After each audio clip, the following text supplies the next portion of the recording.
প্রিয় দেশবাসী, আমাদের অহংকার কোন জায়গায়? কালো ব্যক্তিও সাজে, সুন্দর ব্যক্তিও সাজে। কালো ব্যক্তিও স্বামী পাই, সুন্দর ব্যক্তিও স্বামী পাই। অহংকারটা কোন জায়গায়? যারা চামড়া সুন্দর, মন সুন্দর নয়, তারা যারা এই চামড়া সুন্দর দেখে বিবাহ করেছেন, তারা সকালে একবার চোখের জল মুছতে হয়, বিকালে একবার চোখের জল মুছতে হয়। সারাদিন চোখের জল পড়তেই থাকে, কারণ ওদের একটা অহংকার হলো চামড়া।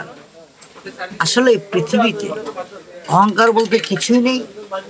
যে সুন্দর চামড়া সেও তো সাজে, সেও স্বামী পাই। বংশ যারা সুন্দর চামড়া বৃত সুন্দর নয়, তাদের সংসার অশান্তি। কারণ এই পৃথিবীতে অহংকার যারা করে তারা কখনোই শান্তি থাকতে পারে না। এটা আল্লাহ রাব্বুল আলামিনের বাণী যে অহংকার পতনে মোর অহংকার করিও না। আর যারা কালো মেয়ে সংসার করতেছে, যাদের মনের শান্তিটা পাওয়া যাচ্ছে, কিন্তু কালো মেয়েও পাক করে, সুন্দর মেয়েও পাক করে। বংশ কালো মেয়ের পাক আরো মজা। আপনার কালো মেয়ে আপনাকে যেভাবে খাওয়াবে, খুব যত্ন সহকারে খাওয়াবে।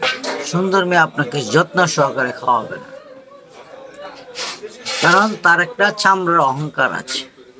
আসলে সবচেয়ে বড় জিনিস হলো কি জানেন? মনের শান্তি। যেমন সকল সুস্থতা, সকল সুখের মূল হলো সুস্থতা।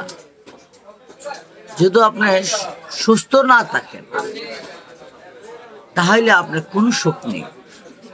টাকার পাহাড়ে বসে রয়েছেন, আপনি অসুস্থ। আপনার রং মহলে বসে রয়েছেন, আপনি অসুস্থ, কোনো শান্তি নেই। সকল সুখের মূল কি? সুস্থতা।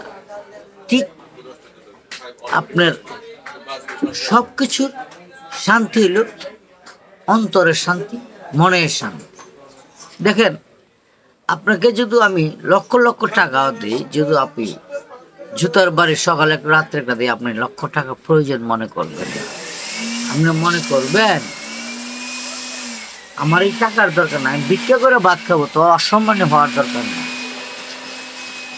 তাই আমি সকল ভাইদেরকে বলবো,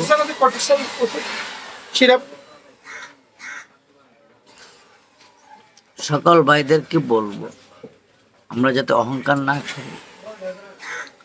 সুন্দর লম্বা বাটি খাটু সবকিছু আল্লাহ সৃষ্টি করেছে। আল্লাহ ভালো জানেন কখন কাকে কি করেছে, কেন করেছে। আল্লাহর বিচারের উপরে বিচার নেই, আল্লাহ হকের হাকিম। তাই আমরা যাতে সবসময় আল্লাহর গুণগান গাই। আমরা সবাই আল্লাহর গোলাম। আপনি সুন্দর কন আর যাই কন, আপনি আল্লাহর গোলাম। আমি কালো হই আর যাই হই, আমি আল্লাহর গোলাম। আপনার মালিকও আল্লাহ, আমার মালিকও আল্লাহ। এখানে অহংকারের কিছু নেই। হাসিলত খারাপ হলে তারা ভিক্ষা করবে, হাসিলত খারাপ হলে তারা রাস্তা রাস্তায় ঘুরবে। এটা হাসিলতের দোষ।